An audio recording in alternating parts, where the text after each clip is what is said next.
Hi, I'm Becky Johnson with Sweetheart Quilt Design Company, and today I wanted to talk about sewing on ribbon. You might want to use ribbon. I used to sew ribbon onto my daughter's dresses.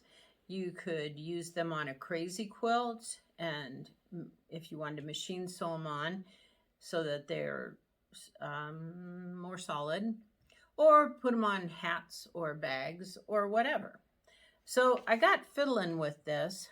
When my girls were little, I don't know if the ribbon was different or just because I had a different sewing machine, but I found that if I tried to sew it on with a straight line, it looked terrible. I just couldn't get it straight. Now this one that I did earlier today, I got that one pretty straight, and obviously you would use a matching thread color. I used high contrast so that you could see it. This one you can see was a little harder for me to sew straight on.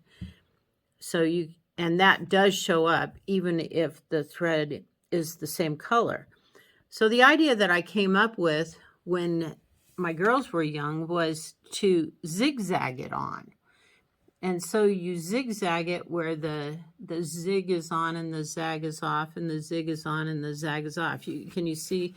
I was right at the edge there. So one stitch is on, the next stitch is off the side, and that worked wonders. Now, some of these I experimented. So this one is done with a 1 millimeter width stitch, and this one is done with 1.5.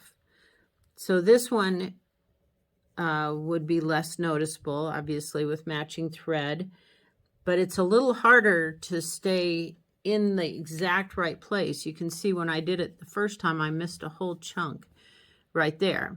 So then the 1.5 might be a better idea. You just should practice with it. You might even want to use contrasting thread to make it decorative, to make it more interesting. So anyway, that's a little bit of fun with ribbons. Have a great day. Bye.